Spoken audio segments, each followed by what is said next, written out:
Hello students. I hope my little class on the undead didn't make you question what will happen to your immortal soul when you die. I personally find it easier not to think too much about it. Better to live in the now and all of that. Now, let's speak of a more pleasant topic. Let us speak of the forces of nature.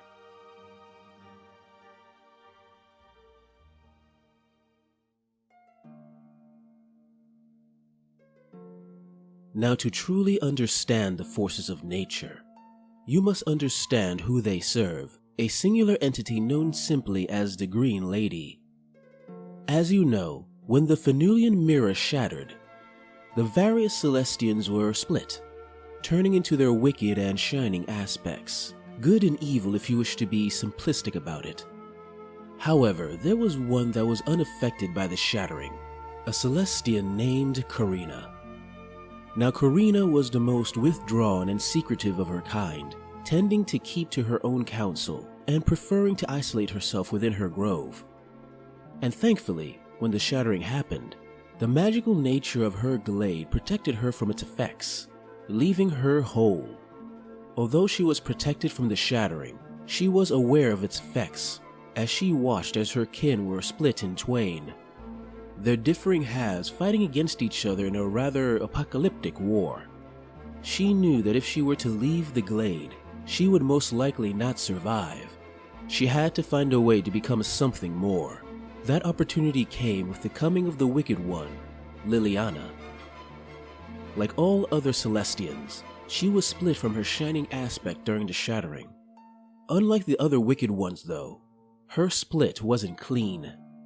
Bits of shining aspect still coursed through Liliana's being that, for a lack of a better term, formed into an existential crisis. She chose to hide in the grove, to escape the notice of either side in the conflict. I can only assume the Shining Ones would have destroyed her outright, and her wicked kin would have exploited her weakness. With Liliana's pain came an opportunity. Using the elemental powers of earth, wind, water, and fire that I believe was Karina's specialty, she captured and then bound Liliana within herself. A binding that proved surprisingly beneficial to both parties.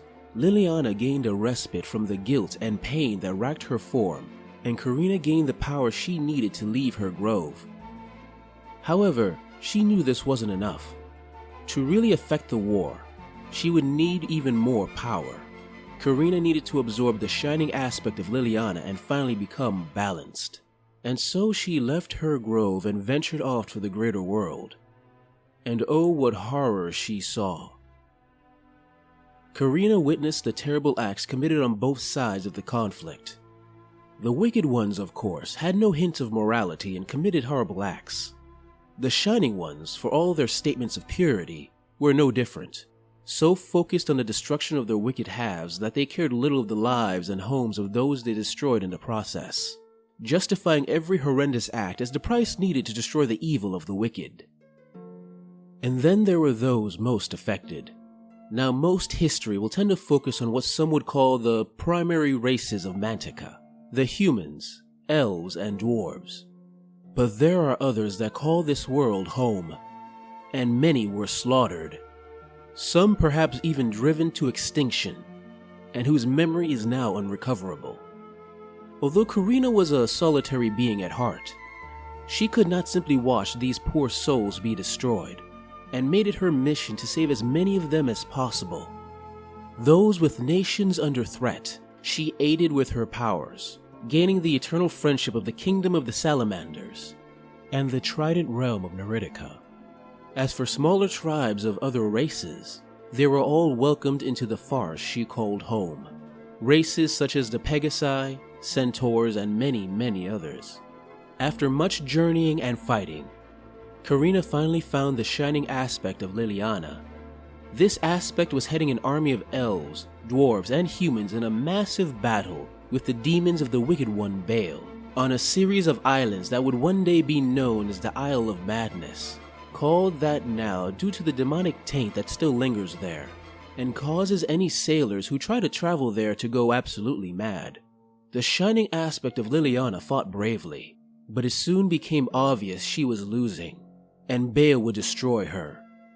The sight of her other half in such pain enraged the wicked portion of Liliana within Karina, and that rage, combined with the power of a still whole Celestian, unleashed hellfire upon Baal's forces, nearly wiping them out, and forcing the remaining forces to retreat. After the battle, the shining aspect of Liliana finally succumbed to her wounds and fell from the sky. Karina caught her, and at their touch, the shining aspect of Liliana turned into motes of light and entered into Karina. At that moment, Karina and the wicked and shining aspects of Liliana were no more, and a gestalt being known as the Green Lady was born, a balanced center that is capable of the greatest of charity to her allies and the most devastating of rages on her enemies. And this new being, this Green Lady, strives for balance above all else. For she believes that if the forces of the Wicked Ones or the Shining Ones were ever truly dominant, it could be devastating for the mortal races of Mantica. The result of a Wicked One victory is obvious: torture for eternity with a side of suffering.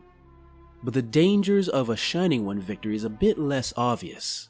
With the destruction of the Wicked Ones, the Shining Ones would focus more on the wicked among their mortals. One only needs to see the extremely strict and oppressive society within the Kingdom of Basilia to see what that might look like. Additionally, Karina loved the free spirit of mortals, the capability to do great things as long as they are challenged in some capacity. Under the rulership of the Shining Ones, the mortals would slowly allow themselves to lose freedoms and motivations. If they believe their Shining One masters have their best intentions at heart, she could not allow that to happen. To ensure that no race is ever truly dominant, she employs her greatest agents, the Druids, usually comprised of humans, for they are the race most capable of maintaining neutrality. She uses them as spies across the kingdoms of Mantica to observe the activities of various races and factions, a task they do with surprising skill. If the Druids discover something that may tip the balance and requires military intervention, they immediately send a message to the Green Lady's domain, her sacred grove, Gala. Gala is the center of the Green Lady's power, a vast land with a diversity of environments such as mountains, rivers, and plains. It was once part of the original Elven Empire, before the race expanded away during the Time of Light to focus on building their cities of glass. Such prized lands brings with it the envy of other races, orcs and abyssal dwarves constantly invading it for plunder, and many are the human nations that constantly test its defenses for the prizes within, and all suffer the same brutal fate for even trying. And within this land are a diverse array of races that live in peace despite their differences, usually keeping to themselves, but able to work together seamlessly if the Green Lady calls them to war. There are the elemental constructs, known as Shamblers, the spirits of the wood given form, essentially various forms of walking trees. They are exceptionally strong, their only real weakness being their small numbers and, of course, fire.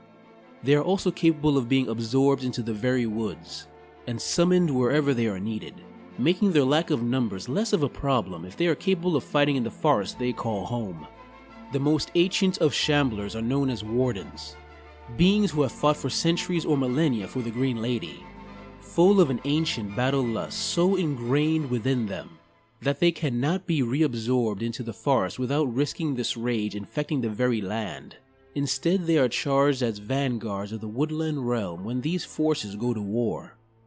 These constructs are usually led by tree herders, charged with taking care of and calming the spirits of the most ancient of trees in times of peace, and leading them into battle in times of war. And around their roots you will find the Dryads, Sprites, and Woodland Critters, who all wish to crush those who would threaten their lady. Do you think I'm joking about the Woodland Critters? Have you ever seen a squirrel rip out a man's throat? I have. It haunts you. Besides the spirits of the wood, there are also the spirits of the elements she can call for aid. Air elementals that appear as whirling clouds that can strike enemies with hurricane force winds. Fire elementals that attack with flame and lava, but whose nature makes them hard to control. Earth elementals who, although are powerful and almost indestructible, prefer to defend rather than attack. their nature pushing them to protect the lands from which they were born. And water elementals, who, like the fire elementals, are hard to control, but whose watery liquid forms drown any in their path. There are many others the Green Lady can call for aid. The Naiads from the Trident realm of Neritica, Salamanders from the Kingdom of Salamanders, the Centaurs of the Herd, not to mention the Elves of the Sylvan Kin, and the Human Knights of the Brotherhood.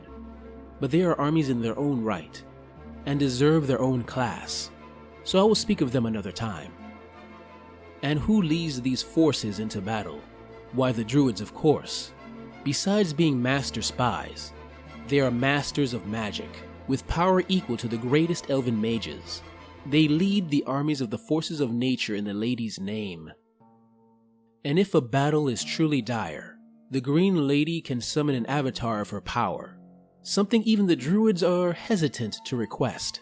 For the Green Lady represents nature itself in all of its impartial fury. It will be focused on the enemy, but like all natural disasters, there could be unexpected losses on your side if you're not careful. The army of the Green Lady is of such diversity, power, and loyalty that it is theorized that if she wished, she could easily crush all resistance and turn from a Green Lady into a Green Empress, ruling all of Mantica with a wooden fist. The fact that she hasn't yet makes many believe that, ironically, she may be the worthiest ruler of them all.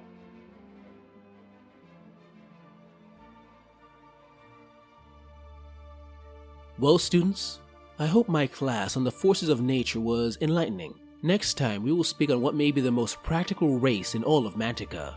Next class, we will speak of the ogres. Hey guys, I hope you enjoyed this video on the forces of nature in Kings of War. If you like it, please like, subscribe, comment, press the little bell so you know whenever I post, etc. And if you're inclined, and I know times are troubling for a variety of reasons, please consider sending a little money my way through my Patreon or my Ko-fi account. The extra money gives me the time I need to work on these stories I love. Stay safe, and see you later.